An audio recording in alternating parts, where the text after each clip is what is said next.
The cold steel of the handcuffs bit deep into the thin, soil-stained wrists of a 73-year-old grandmother. She had not robbed a bank. She had not threatened a soul. She had committed no crime at all. She was simply planting bright purple petunias in the front yard of her own home.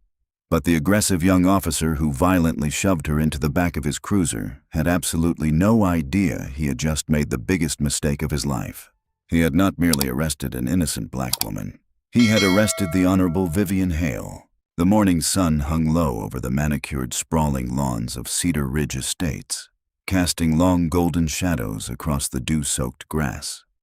It was the kind of affluent, rigidly controlled neighborhood where the sidewalks were always pressure-washed, the hedges trimmed with surgical precision, and the residents knew the exact make and model of every vehicle that belonged on their street. At 402 Birchwood Drive, a majestic colonial-style home that had recently sold for just over $2 million, Vivian Hale knelt in the damp, rich soil of her new front flower bed. At 73, her joints occasionally protested the strain of gardening, but she ignored the dull ache in her knees. Her hands, clad in worn canvas gloves, expertly worked a small trowel into the earth. She wore a faded, oversized denim button-down that had once belonged to her late husband, comfortable loose khaki trousers, and a wide-brimmed straw hat that completely shielded her face from the ascending sun. She was planting petunias, deep, vibrant purple petunias, the exact shade her mother used to grow in the modest, cramped backyard of her childhood home in Detroit. Planting them here, in the front yard of a home she had purchased outright with her own hard-earned pension, felt like a quiet, triumphant full-circle moment. Vivian hummed a soft jazz tune, completely absorbed in the peace of the morning. She had spent the last 40 years of her life in high-stakes, high-stress environments. She had battled through law school when people who looked like her were actively discouraged from entering the building, let alone the courtroom. She had served as a prosecutor, a defense attorney, and finally, for the last 22 years, as one of the most formidable, highly respected, and deeply feared superior court judges in the state. Retiring 3 months earlier was supposed to be the beginning of her absolute peace. Directly across the street, peering through the pristine Venetian blinds of her living room window, stood Brenda Langford. Brenda, the formidable and perpetually anxious president of the Cedar Ridge Estates Homeowners Association, gripped her porcelain coffee mug so tightly her knuckles turned white. Her eyes were narrowed, locked onto the figure digging in the dirt at the old Montgomery property. To Brenda, the narrative was instantly clear, largely because her mind was deeply conditioned to see the world through a very specific, prejudiced lens. She saw a black woman in raggedy clothes, digging in the yard of a multi-million-dollar vacant estate. Brenda knew the Montgomerys had moved out 2 weeks ago. She knew the house had been sold, but she had not yet met the new owners. Naturally, in Brenda's mind, the owners could not possibly have moved in yet, and they certainly would not be doing their own landscaping in such a disorganized, unsupervised manner. "Who on earth is that?" Brenda muttered to herself, her heart rate accelerating with a manufactured sense of danger. She watched as Vivian reached for a heavy bag of potting soil and dragged it across the pristine stone walkway. Brenda's imagination ran wild. Was she stealing the landscaping? Was she a disgruntled former employee of a lawn service trying to sabotage the property? Or worse, was she casing the neighborhood under the guise of yard work? Brenda did not bother to walk across the street and introduce herself. She did not offer a neighborly wave or ask a simple question. Instead, she marched directly to her kitchen counter, picked up her smartphone, and dialed 911. "Fairview County Emergency. What is your location?"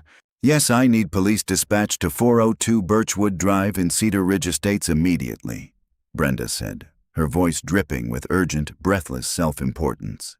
"There is a suspicious individual trespassing on a vacant property." "Can you describe the individual, ma'am?" "It's an African-American woman.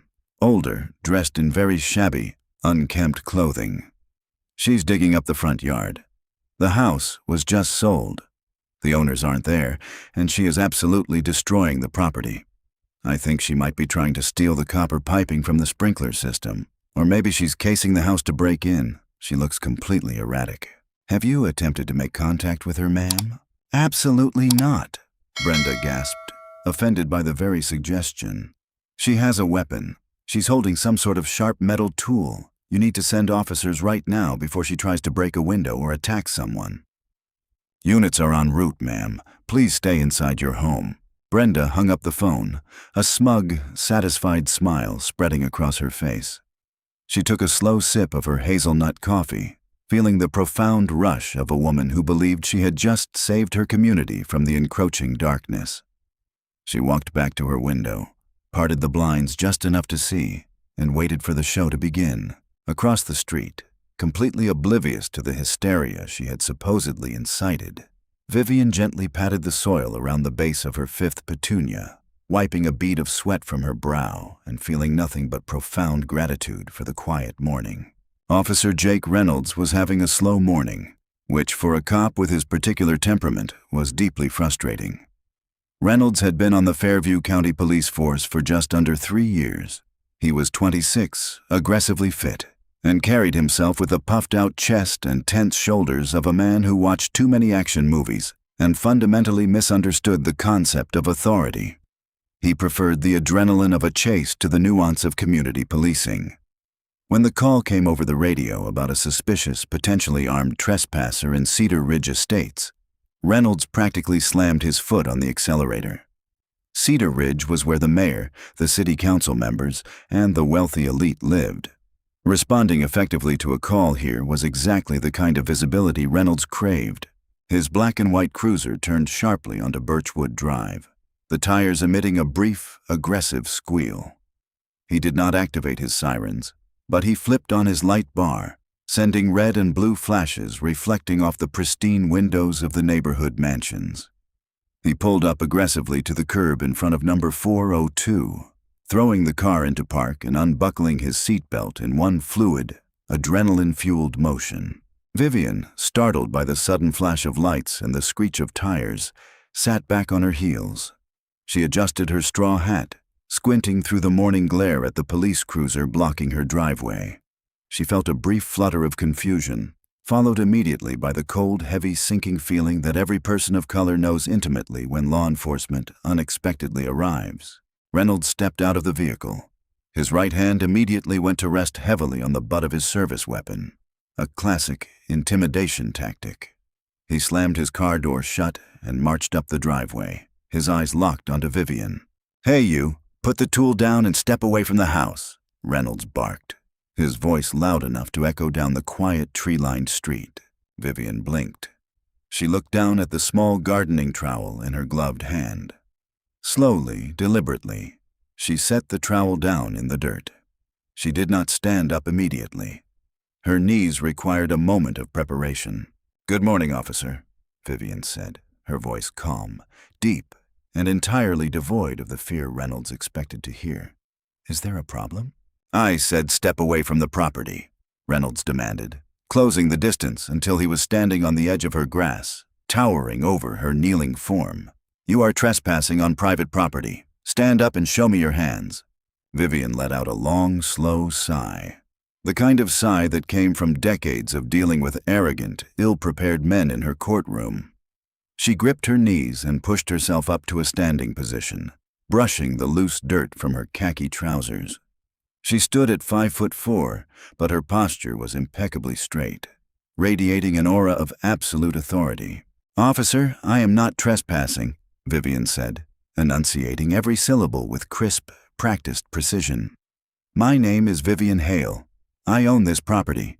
I purchased it 3 weeks ago, and I am currently landscaping my own front yard. Now, unless there has been a noise complaint regarding my humming, I suggest you lower your voice." Reynolds scoffed, a deeply ugly, patronizing sound. He looked Vivian up and down, taking in her dirty clothes, her gardening gloves, and her dark skin. His internal bias, heavily fed by Brenda Langford's hysterical 911 call, completely overrode whatever common sense he possessed. "Right. You own a $2 million estate in Cedar Ridge." Reynolds sneered, taking a step closer and violating her personal space. "And I'm the King of England. Listen to me, lady. We got a call from a neighbor who knows the owners. The house is vacant. You're out here digging holes and looking for a way in. I need to see some ID right now." Vivian's eyes hardened. The gentle grandmother tending to her flowers vanished, replaced instantly by the formidable legal scholar who had routinely eviscerated incompetent prosecutors. "I do not have my identification on my person," Vivian replied smoothly. "It is inside my home on the kitchen counter next to the deed to this house. If you will permit me to step inside, I will gladly retrieve it for you. Although under the Fourth Amendment and the established precedents of this state, you have absolutely no reasonable articulable suspicion that a crime is being committed, and therefore this is an unlawful detention." Reynolds' face flushed red. He hated people who tried to use lawyer talk on him. He viewed it as a direct challenge to his authority, an act of verbal defiance that needed to be crushed immediately. "You're not going anywhere, and you're not going inside that house," Reynolds snapped, his temper fraying. "You're going to turn around, put your hands behind your back, and you're going to sit in the back of my cruiser until I figure out who you are." Vivian did not move. She looked Reynolds directly in the eye, her gaze piercing. "Officer, I strongly advise you to take a breath and think very carefully about your next action. You are standing on my property. You are attempting to detain me without cause. If you place your hands on me, you will be violating my civil rights, and I promise you, the fallout will end your career." "Are you threatening a police officer?" Reynolds yelled, his hand moving from his gun to his handcuffs. Across the street, Brenda Langford was practically vibrating with excitement. She had stepped out onto her front porch, phone in hand, recording the entire interaction. She wanted proof for the HOA that she was actively protecting the neighborhood. "I am stating a legal fact," Vivian said, her voice never rising, remaining dangerously calm. "I am Vivian Hale. I live here. Check the property records, call your dispatcher, make a single effort to do your actual job before you make a catastrophic error." Reynolds was done listening. His ego was bruised, and he was acutely aware that neighbors were starting to peek out of their doors. He needed to assert total dominance. "Turn around," Reynolds commanded. When Vivian simply stood her ground, looking at him with an expression of profound pity and ironclad resolve, Reynolds lunged forward. He grabbed her left arm, his heavy fingers digging painfully into her fragile 73-year-old bicep. He wrenched her arm behind her back with excessive, brutal force. Vivian let out a sharp gasp of pain as her shoulder joint protested violently. "Officer, you are hurting me." "Stop resisting!" Reynolds bellowed. The classic rehearsed line of a cop trying to justify his own aggression for the benefit of any witnesses. He shoved her forward, pressing her chest against the rough bark of the large oak tree in her front yard. He grabbed her other arm, twisting it back. The cold, heavy metal of the handcuff snapped around her wrists, ratcheted incredibly tight. The metal bit deep into her skin, cutting off circulation instantly. "You are making a terrible mistake, young man," Vivian said, her cheek pressed against the tree bark, her voice tight with pain but completely unbroken in spirit. "You have no idea what you have just unleashed." Yeah, save it for the judge," Reynolds mocked, oblivious to the monumental, almost comical irony of his statement. Reynolds grabbed the chain between the cuffs and jerked her backward, marching her roughly down her own driveway, past her beautiful half-planted petunias, and toward the flashing lights of his cruiser. He opened the rear door and practically threw Vivian into the back seat. Because her hands were cuffed behind her back, she could not break her fall, collapsing awkwardly onto the hard, slick vinyl. She struggled, groaning as she forced herself into an upright seated position. Reynolds slammed the door shut, sealing her in the claustrophobic, cage-like back seat. The air inside smelled of stale sweat, cheap pine air freshener, and the lingering metallic tang of dried vomit.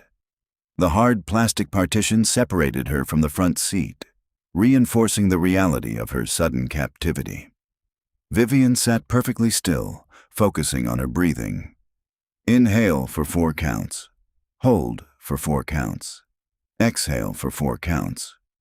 It was a grounding technique she had learned decades ago to manage the stress of capital murder trials.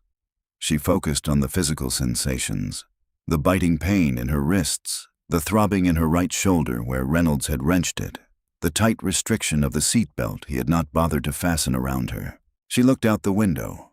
Brenda Langford was standing on the edge of her perfectly manicured lawn, her smartphone still raised, recording the triumph. Brenda caught Vivian's eye through the tinted glass and offered a tight, smug little nod, the universal gesture of a busybody who believed she had won. "I will take everything from that woman," Vivian thought calmly. It was not a petty threat. It was a cold, calculated legal inevitability. She was already drafting the civil suit in her mind. Defamation, false light, intentional infliction of emotional distress. By the time Vivian was finished with Brenda Langford, the woman would be lucky to afford a shed on the outskirts of the county, let alone the HOA presidency of Cedar Ridge Estates. Reynolds slid into the driver's seat, slamming the door. He picked up his radio microphone. "Dispatch, this is Unit 4. I have one female in custody at 10:22. Transporting to the 7th Precinct for booking.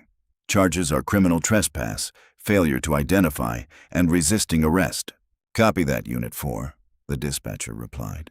Reynolds put the car in drive and pulled away from the curb, finally killing the flashing lights. He glanced at Vivian through the rear-view mirror. He expected her to be crying. He expected her to be begging for forgiveness, making up excuses, pleading with him to let her go. That was how it usually went with the people he arrested. Instead, the old woman was just staring at him in the mirror. Her eyes were dark, fathomless, and utterly terrifying. She did not look like a scared criminal. She looked like a predator silently evaluating her prey. It made the hair on the back of Reynolds' neck stand up, though he quickly brushed the feeling away with forced bravado. "You know, you could have avoided all this if you just complied," Reynolds said loudly, his voice echoing slightly in the confined space. "People like you always think the rules don't apply. You think you can just wander into a nice neighborhood and do whatever you want, and then you want to play the victim when you get caught." Vivian did not say a word. She simply held his gaze in the mirror. "Silent treatment, huh?" Reynolds laughed, a nervous, jagged sound. "Fine by me. You'll have plenty of time to talk when you're sitting in a holding cell. We'll see how tough you are when we run your fingerprints and see what kind of warrants you've got hiding." Vivian looked away from the mirror, turning her attention to the passing scenery. They were leaving the lush, tree-lined streets of Cedar Ridge and entering the more industrial gray sprawl of the downtown district. The irony of the situation washed over her like a heavy tide. For 22 years, she had sat on a raised mahogany bench, draped in a black robe, wielding the power of the state. She had sent men to prison for the rest of their natural lives. She had signed warrants, approved settlements, and shaped the jurisprudence of the entire county. She had dedicated her life to the belief that the system, though flawed, could be bent toward justice if guided by steady, impartial hands. And yet, here she was, stripped of her title, stripped of her dignity, reduced to a terrifyingly vulnerable stereotype in the eyes of a mediocre man with a badge and a gun. She was just another black body in the back of a police car, bleeding from the wrists. It was a profound, deeply bitter reminder of the reality she had fought her entire life to change. The cruiser turned sharply onto 4th Street, pulling into the gated rear parking lot of the 7th Precinct. It was a large, brutalist concrete building that Vivian knew intimately. She knew the layout. She knew the smell of the holding cells. She knew half the senior command staff by their first names. She had attended Captain Ellis Monroe's promotion party for his predecessor just 3 years earlier. Reynolds parked the car in a marked space and killed the engine. He got out, walked around to the rear door, and yanked it open. "All right, out," Reynolds ordered, reaching in and grabbing her by the upper arm, hauling her out of the car. Vivian stumbled slightly as her feet hit the pavement, but she quickly righted herself, pulling her shoulders back. She held her head high, the wide-brimmed straw hat still miraculously clinging to her head, though it was slightly askew. "Keep moving," Reynolds said, pushing her toward the heavy steel rear doors of the precinct. They walked down the sterile, fluorescent-lit hallway. The walls were painted a depressing shade of institutional beige. Cops in uniform and detectives with untucked shirts hurried past, holding coffee cups and file folders. A few glanced at Vivian, taking in the sight of the elderly woman in gardening clothes, but no one stopped. It was a busy morning. Reynolds marched her straight into the main booking area. It was a large open room dominated by a massive elevated wooden desk. Behind the desk sat the shift supervisor, responsible for processing every arrest that came through the doors. Today, the desk sergeant was Sergeant Ray Torres. Torres was a 20-year veteran of the force. He was a meticulous, by-the-book officer with a graying mustache and a reputation for knowing absolutely everything about the county's legal system. He was currently staring at a computer monitor, typing out a report. "Hey, Sarge," Reynolds called out, his voice dripping with arrogant satisfaction. "Got a fresh one for you. Trespassing in Cedar Ridge Estates. Refused to ID, gave me a bunch of lip. Actively resisted." Sergeant Torres did not immediately look up. "Put her on the wall, Reynolds. I'll be with you in a second." Reynolds shoved Vivian toward the concrete wall next to the booking desk. "Face the wall! Don't move!" Vivian turned slowly, but she did not face the wall. She turned to face the booking desk. She looked directly at Sergeant Torres, who was still aggressively typing. "Sergeant Torres," Vivian said. Her voice was not loud, but it carried the distinct, unmistakable acoustic weight of a judge commanding a courtroom. It was a voice that demanded immediate, absolute silence. Torres stopped typing. He froze. He knew that voice. He had heard that exact voice with that exact intonation tell him that his warrant application was sloppy and constitutionally offensive back in 2018. Slowly, almost mechanically, Sergeant Torres raised his head. He looked past Reynolds, his eyes landing on the elderly woman standing in the holding area, her hands cuffed painfully behind her back, her clothes covered in potting soil. Torres's face drained of all color. The ruddy pink of his cheeks vanished, replaced by an ashen, terrifying pale. His mouth opened, but no sound came out. The pen he had been holding in his left hand slipped from his fingers and clattered loudly onto the desk. "Sarge?" Reynolds asked, noticing the older man's sudden paralysis. "You good?"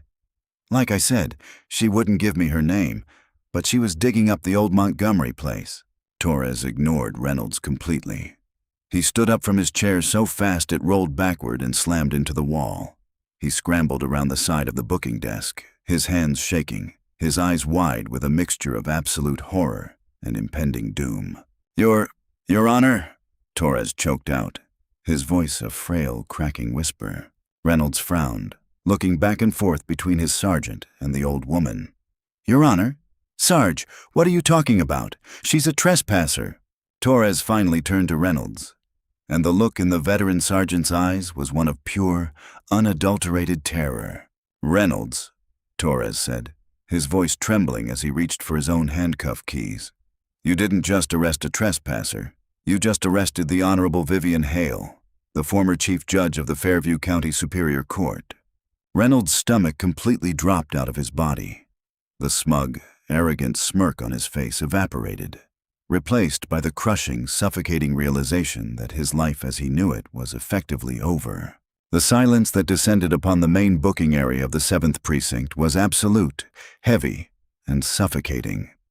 It was the kind of unnatural quiet that only occurs when a room full of seasoned law enforcement officers simultaneously realize a catastrophic, career-ending mistake has just unfolded in their presence. Telephones continued to ring on distant desks, and the low hum of the fluorescent lights buzzed overhead. But human activity had entirely frozen. Officer Jake Reynolds stood frozen, his hand still awkwardly hovering in the air where he had just pushed his prisoner. His mind, previously clouded by arrogance and adrenaline, was desperately trying to process the words that had just left Sergeant Ray Torres's trembling lips. Judge Vivian Hale. Reynolds swallowed hard, feeling a lump the size of a golf ball form in his throat. He looked at the elderly black woman standing before the desk. She was not cowering.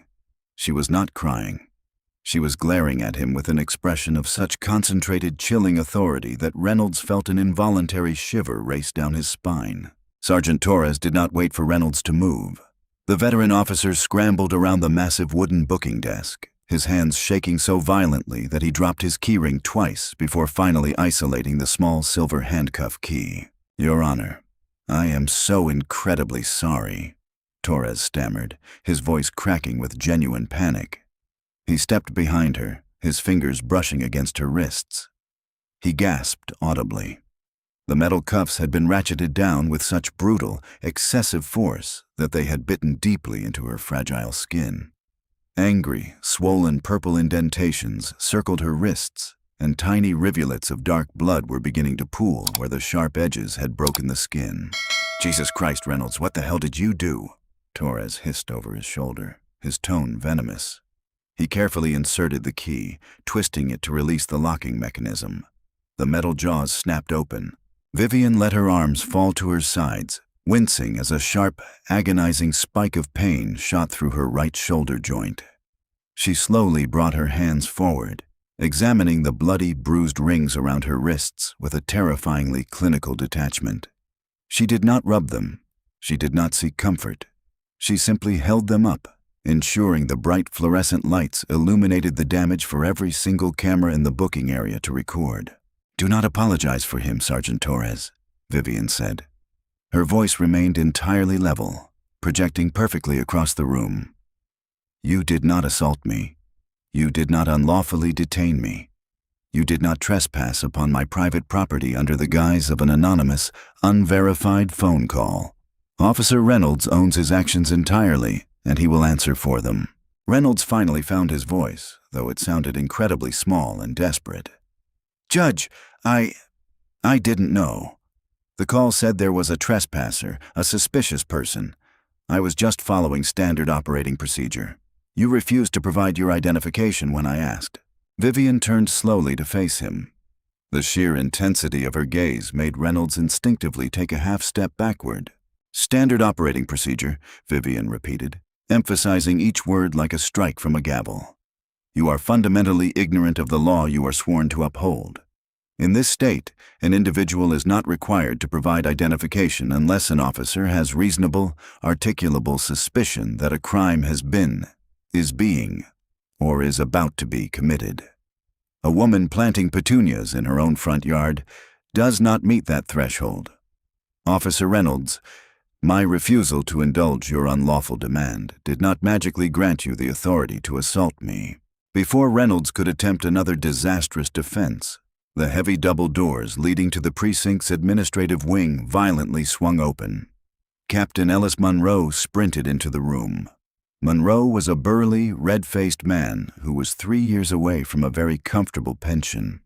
His uniform shirt was untucked and his face was slick with a sudden cold sweat. The precinct's watch commander had seen the live feed from the booking desk camera and had practically fallen out of his chair. "Stand down, everyone! Stand down!" Captain Monroe bellowed, shoving past 2 stunned detectives to reach the booking area. He skidded to a halt in front of Vivian, his chest heaving. He looked at her dirt-stained clothes, her disheveled hat, and finally the bleeding lacerations on her wrists. The color completely drained from his face. "Vivian!" "Judge Hale," Captain Monroe gasped, raising his hands in a placating gesture. "My God, I am profoundly, deeply sorry. This is a massive misunderstanding, a catastrophic failure. Torres, get a medical kit out here right now. Get her a chair. Reynolds, you give me your badge, your weapon, and you get out of my sight before I physically throw you into a holding cell myself." Reynolds opened his mouth to protest, but the look of pure, unadulterated rage on his captain's face silenced him instantly. With trembling hands, Reynolds unclipped his duty belt, setting his firearm and his silver shield on the edge of the booking desk. He turned and practically fled down the hallway, the reality of his ruined career finally crashing down upon him. Torres hurried over with a white metal first aid box and a folding chair. "Please, Your Honor, sit down. Let me clean those cuts." "I will stand," Vivian replied coldly, refusing the chair. She looked directly at the captain. "Ellis, it has been 3 years since your promotion party. I see the discipline in your precinct has severely deteriorated in my absence." "Vivian, please," Monroe pleaded, lowering his voice, desperate to contain the disaster. "Let me take you into my office. We will get you coffee. We will get the paramedics to look at your wrists, and I will personally drive you home. We can handle this internally. Reynolds is done. He will never wear a uniform in this county again. I promise you that. But let's just step away from the cameras." Vivian did not move a single inch. She recognized the maneuver perfectly. It was the desperate attempt of an institution trying to protect itself from public liability. If she went into that office, if she accepted the quiet ride home, the incident would be swept under the rug.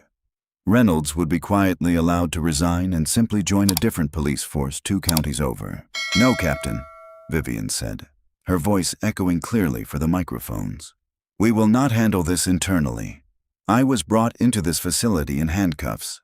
I was charged by your officer with criminal trespass, failure to identify, and resisting arrest. I demand to be processed." Monroe looked physically ill. "Judge, please. We are not booking you. The charges are completely void. They are dropped." "You do not have the authority to drop the charges, Ellis. Only the district attorney does," she countered sharply. "I am a citizen who was violently arrested. I want my mugshot taken. I want my fingerprints recorded. I want a permanent, undeniable, state-certified public record of exactly what your department did to me this morning. Book me, Sergeant Torres. Now." Torres looked to his captain, absolutely terrified. Monroe closed his eyes, realizing he was entirely trapped. If he refused, she would sue the department for denying her due process. If he complied, the booking photo of the county's most respected retired judge, battered and bleeding, would be on the front page of every newspaper in the state by tomorrow morning. "Do it," Monroe whispered, his voice defeated. "Book her." As Torres slowly booted up the camera system, Vivian stared straight into the lens. She did not fix her hair. She did not straighten her shirt. She wanted the world to see the brutality of the assumption that had put her there. 4 days had passed since the incident on Birchwood Drive. In the affluent, tightly insulated bubble of Cedar Ridge Estates, rumors were beginning to swirl, but Brenda Langford remained blissfully, arrogantly ignorant of the approaching storm. It was a Tuesday afternoon, which meant Brenda was holding court at the Fairview Valley Country Club. She sat on the sprawling, sun-drenched patio, sipping a chilled mimosa, surrounded by 3 of her most loyal disciples from the Homeowners Association board. She was wearing a pristine white tennis skirt and a visor, looking every bit the protector of suburban perfection. "I'm telling you, ladies, if I hadn't been looking out the window, God only knows what would have happened to the Montgomery property," Brenda said, leaning forward conspiratorially and lowering her voice to a dramatic whisper. "The police were there in under 4 minutes. I recorded the whole thing. They had to put her in handcuffs because she was being incredibly aggressive. It just goes to show we have to remain vigilant. The element that is trying to infiltrate our neighborhood is getting bolder." "You are so brave, Brenda," cooed Margaret, a woman whose entire personality revolved around her purebred golden retrievers. "Did they say who she was? Was she homeless?" "They wouldn't tell me," Brenda sniffed, taking a delicate sip of her drink. "But you could just tell. The clothes, the attitude. She clearly didn't belong here. I'm proposing at the next board meeting that we hire a private security patrol.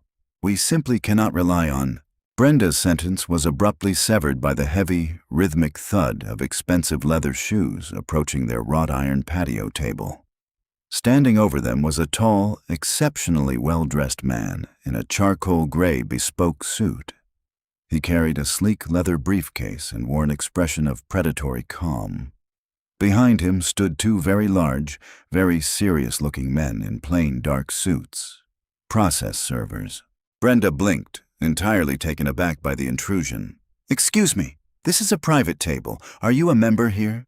The man smiled, but the warmth completely failed to reach his eyes. "Good afternoon. My name is Nathaniel Crow. I am the senior managing partner at Crow, Ellison & Burke. I am looking for Brenda Langford." Brenda sat up straighter, fluffing her hair slightly, assuming the man was a lawyer for the country club, or perhaps a new wealthy resident wanting to introduce himself to the HOA president. "I am Brenda Langford. How can I help you, Mr. Crow?" Nathaniel Crow did not offer his hand. Instead, he gestured slightly with his left index finger. One of the large men behind him stepped forward, pulling a thick, formidable stack of legal documents from his jacket. He dropped the heavy stack directly onto the glass table. It landed with a loud, aggressive smack directly over Brenda's mimosa glass, spilling a few drops of orange liquid onto her pristine white skirt. "Brenda Langford, you have been officially served. the process server stated in a loud monotone voice that drew the attention of several neighboring tables. Brenda gasped, jumping back in her chair and brushing frantically at her skirt. "What on earth is the meaning of this?" "Served. Served for what?" "For defamation of character, intentional infliction of emotional distress, false light, filing a false police report, and violating the civil rights of my client." Nathaniel Crowe listed off, his voice smooth, carrying the lethal precision of a guided missile. Brenda's face scrunched up in profound confusion and rising anger. "Your client? I don't even know who your client is. This is harassment. I am going to have security throw you out." "My client," Nathaniel said, leaning down slightly so his face was entirely level with hers, "is the Honorable Vivian Hale, the retired Chief Judge of the Fairview County Superior Court. The woman whose home you directed armed police officers to raid. The woman you falsely accused of trespassing on her own property." The blood drained from Brenda's face so rapidly she looked as though she might physically pass out. Her jaw went slack. The three other women at the table gasped in unison, leaning away from Brenda as if she had suddenly become infectious. "Judge Hale?" Brenda stammered, her voice dropping an entire octave, trembling with sudden violent terror. "No, that's impossible. The Montgomery house, the woman was digging in the dirt. She was planting flowers on a property she purchased for $2.4 million in cash, Mrs. Langford." Nathaniel interrupted, his tone devoid of any mercy. "And because of your prejudiced, hysterical, and entirely unfounded 911 call, she was assaulted and unlawfully detained by a police officer. You provided a false narrative to emergency dispatchers, claiming she was armed and dangerous, which directly escalated the situation." I made a mistake," Brenda cried, her hands fluttering nervously over the massive stack of legal documents. "I was just trying to protect the neighborhood. It was an honest mistake. The law does not protect honest mistakes born of malicious bias, Mrs. Langford," Nathaniel stated calmly. "If you turn to page 4 of that complaint, you will see that we are not seeking a quiet settlement. We are seeking compensatory damages, punitive damages, and a formal public retraction. We have also subpoenaed the HOA communications to determine if this pattern of discriminatory surveillance is a board policy." Margaret abruptly stood up, grabbing her purse. "Brenda, I think I need to go. I can't be involved in this." The other two women quickly followed suit, practically sprinting away from the table, abandoning their leader to the wolves. Brenda was left completely alone, staring up at the towering, expensive lawyer. Her entire world, meticulously constructed on a foundation of busybody arrogance and unchecked privilege, was actively crumbling into dust. "We have also forwarded the audio of your 911 call to the district attorney's office," Nathaniel added, adjusting his cuffs. "Filing a false police report that results in bodily injury is a felony in this state. They are currently reviewing the matter for criminal indictment." Tears finally welled up in Brenda's eyes, ruining her expensive mascara. "Please," she whispered, the fight completely drained out of her. "Will she take an apology? I'll write a letter. I'll resign from the board." Nathaniel Crowe picked up his briefcase, looking down at the broken woman with a mixture of pity and absolute disgust. "You don't understand who you crossed, Mrs. Langford," he said quietly. "Judge Hale doesn't want your apology. She wants to ensure that you and anyone like you never feel emboldened to weaponize the police against an innocent person ever again.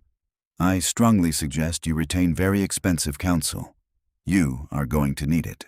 Nathaniel turned and walked away, the process servers trailing behind him, leaving Brenda Langford sitting alone on the sunny patio, staring at the legal papers that were about to cost her absolutely everything. The photograph hit the morning editions with the explosive, unstoppable force of a seismic event.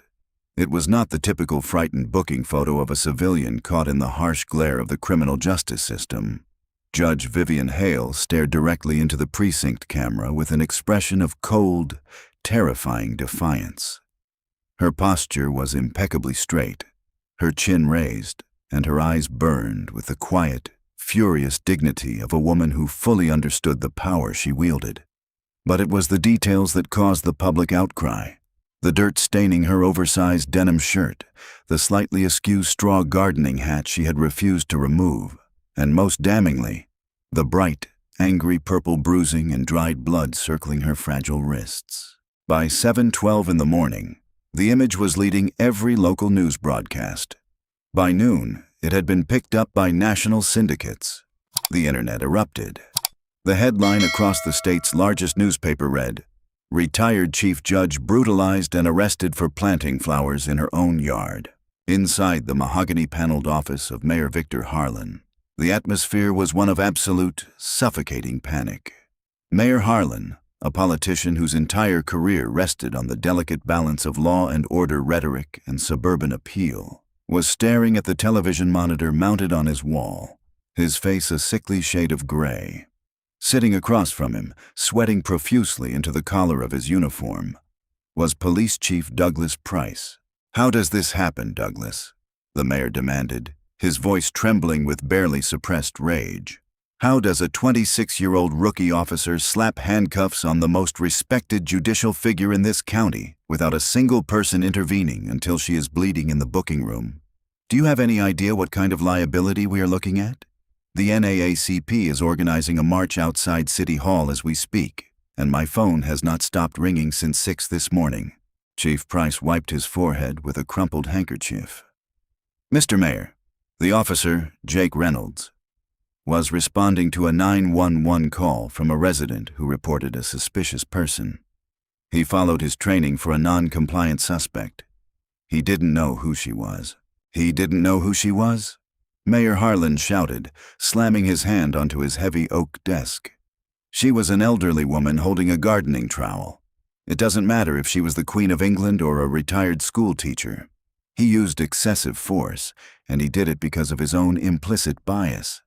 Vivian Hale has sent half the felons in this county to state prison, and your boy treated her like a vagrant because she is a black woman in a wealthy neighborhood. I want his badge, I want him fired, and I want a public statement apologizing to the judge before the sun goes down." While the city's political leadership scrambled desperately to contain the massive public relations nightmare, Jake Reynolds was sitting in the dimly lit living room of his cramped apartment, staring blankly at his own television. His police union representative had called him an hour ago, delivering the fatal blow. The union was dropping his defense. The optics were simply too radioactive. He was entirely on his own. Reynolds felt a sickening, hollow emptiness in his stomach.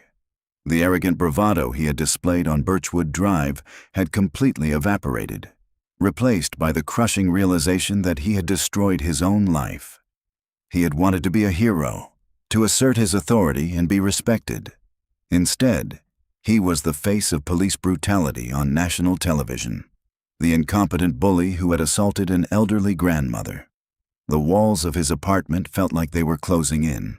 He knew the district attorney's office was reviewing the case, and he knew they would not hesitate to throw him to the wolves to save the department's reputation.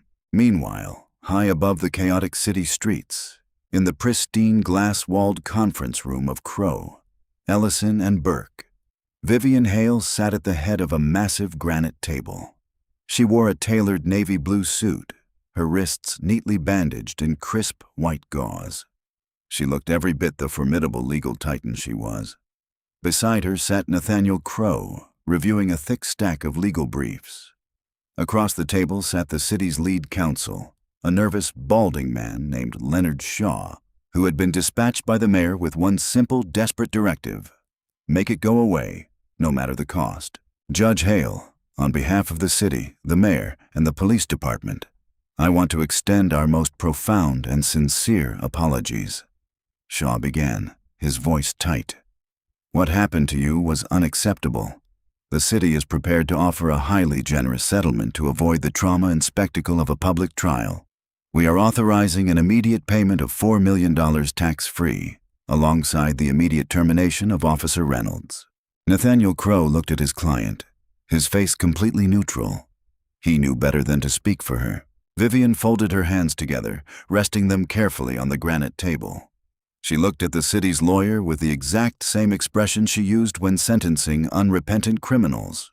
"Mr. Shaw, do I look like a woman who is in desperate need of $4 million? Vivian asked softly, the quiet volume of her voice demanding absolute attention. "I bought my home in Cedar Ridge Estates in cash. My pension is entirely secure. Your money means absolutely nothing to me." Shaw swallowed hard, tugging at his tie. "Then, Your Honor, respectfully, what exactly are you looking for?" "I am looking for systemic, undeniable accountability," Vivian stated, her eyes locking onto his. "If I take your check and sign a non-disclosure agreement, this city learns nothing. Jake Reynolds is fired, but the culture that produced him remains completely intact. The training that taught him to view my skin color as an inherent threat remains unchanged. The system protects itself, and next week another innocent citizen without my resources or my title will be thrown against a tree." She leaned forward slightly. "I am not settling. We are filing the civil rights lawsuit in federal court tomorrow morning. Furthermore, I am demanding that the Department of Justice open a pattern or practice investigation into the 7th Precinct. I want independent oversight of your training academy. I want mandatory de-escalation protocols legally codified. And I want the district attorney to present criminal battery charges against Jake Reynolds to a grand jury by Friday. If you do not agree to these terms, I will personally ensure this city is tied up in federal litigation for the next decade." Shaw looked completely paralyzed. She was not just demanding a pound of flesh. She was demanding the restructuring of the entire law enforcement apparatus. And the most terrifying part was that he knew she had the legal brilliance and the public support to actually pull it off. Just as Shaw was preparing a weak rebuttal, Nathaniel Crow's phone buzzed. He glanced at the screen, a rare, genuine smile touching his lips. He slid the phone across the table toward Vivian. A whistleblower from inside the precinct's emergency dispatch center, a veteran operator who had grown sick of the department's toxic culture, had just leaked the unedited audio of Brenda Langford's hysterical 911 call, perfectly spliced with the raw, uncensored dash cam footage from Reynolds' cruiser. The video had just hit the internet. Vivian watched the footage of herself being violently shoved against the oak tree. She heard Brenda's shrill, terrified voice claiming she was armed. The absolute, unvarnished truth was now out in the world, stripping away any possible defense the city or the HOA president might have attempted to construct. The leverage was absolute. "I suggest you return to the mayor, Mr. Shaw," Vivian said, sliding the phone back. "Tell him he has 24 hours to accept my terms. After that, my offer of reform is rescinded, and I will simply dismantle the department in court." The courthouse was a familiar sanctuary to Vivian Hale, a place where she had spent the majority of her adult life deciphering the complex, often tragic nuances of human behavior. But walking through the heavy brass-studded doors of courtroom 4B as a victim rather than the presiding judge was a profoundly surreal experience. The gallery was packed to absolute capacity. Reporters, civil rights activists, and curious citizens squeezed into the wooden pews, the air humming with nervous, electric anticipation. Today was the sentencing hearing for former officer Jake Reynolds. The district attorney, recognizing the sheer unavoidable magnitude of the public outrage, had aggressively pursued the case. Reynolds, abandoned by his union, and completely outmaneuvered by the overwhelming evidence of the leaked dash cam footage, had eventually capitulated. He had pleaded guilty to 1 count of felony deprivation of civil rights under color of law and 1 count of aggravated battery. Vivian sat in the front row of the gallery wearing a conservative gray suit. Beside her sat Nathaniel Crow. Across the aisle, standing before the judge's bench, Jake Reynolds looked like a completely broken man. He had lost weight. The arrogant, puffed-out chest of the rookie cop was gone, replaced by the slumped shoulders of a convicted felon facing the terrifying reality of incarceration. He wore an ill-fitting gray suit, his hands trembling as he gripped the edge of the defense table. Judge Samuel Klein, a man who had considered Vivian a mentor for over a decade, looked down from the bench with an expression of profound, unconcealed disappointment. "Mr. Reynolds," Judge Klein began, his voice echoing loudly in the silent courtroom. "Law enforcement is a sacred trust.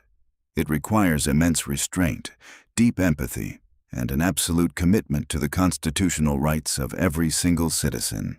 You demonstrated none of these qualities. You allowed your ego, your temper, and your deeply ingrained prejudice to dictate your actions.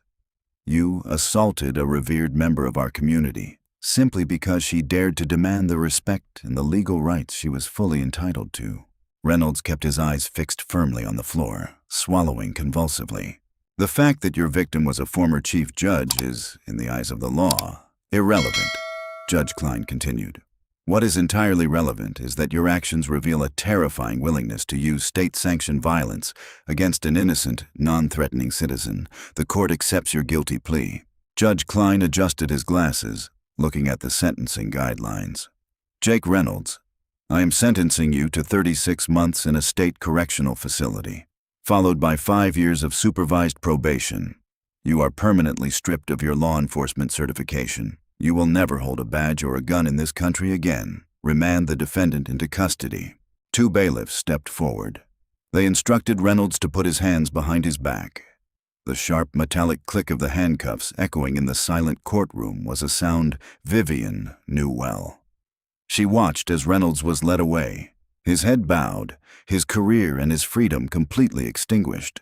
There was no joy in her heart, only a quiet, solemn acknowledgement that justice, however painful, had been served.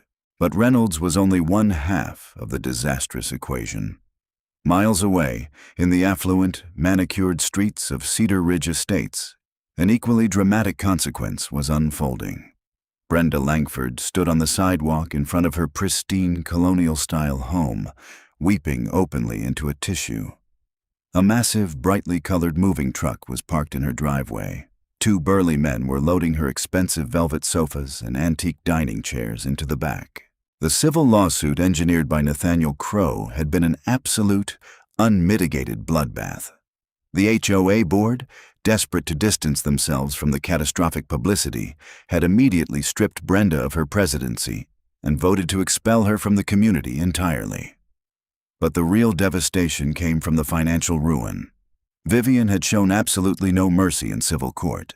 The false police report, the defamation, the intentional infliction of emotional distress. The jury had been appalled by Brenda's malicious 911 call. They had awarded Vivian a staggering judgment in punitive damages. To pay the settlement and the exorbitant legal fees she had accrued trying to fight the case, Brenda was forced to liquidate her assets. She had to sell her beloved Cedar Ridge home at a massive loss. Her reputation in the county was completely and permanently destroyed. As Brenda watched the movers carry out her belongings, a sleek, black town car slowly pulled up to the curb across the street, stopping directly in front of the former Montgomery property. The rear window rolled down smoothly. Vivian Hale sat in the back seat. She did not say a word. She simply looked across the street at the weeping, broken woman who had tried to weaponize the police against her. Their eyes met for a brief, heavy moment. Brenda flinched, quickly looking away, unable to bear the weight of the judge's calm, victorious gaze. Vivian rolled the window back up, signaling her driver to pull into her driveway. She had reclaimed her peace, and she had permanently removed the poison from her neighborhood. 1 year later, the morning sun hung low over the sprawling lawns of Cedar Ridge Estates, casting golden shadows across the dew-kissed grass. The neighborhood was quiet, peaceful, and profoundly changed. At 402 Birchwood Drive, Vivian Hale knelt in the rich, damp soil of her front flower bed. She wore her faded denim shirt, her comfortable khaki trousers, and her wide-brimmed straw hat. Her wrists were completely healed, leaving only faint silvery scars that she viewed as a badge of honor. The city's police department was currently under the strict supervision of a federal auditor. The new training protocols she had demanded were fully implemented.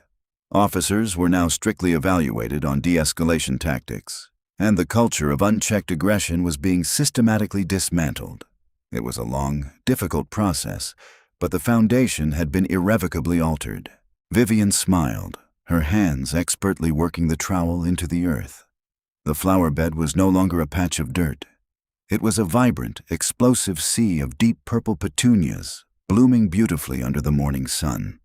They were stronger, brighter, and more resilient than she had ever imagined. A woman walking a golden retriever paused on the sidewalk behind her. It was the new HOA president, a younger, progressive lawyer who had moved in shortly after Brenda's disgraced departure. "Good morning, Judge Hale," the woman called out cheerfully, waving. "The garden is looking absolutely spectacular today." Vivian sat back on her heels, wiping a bead of sweat from her brow.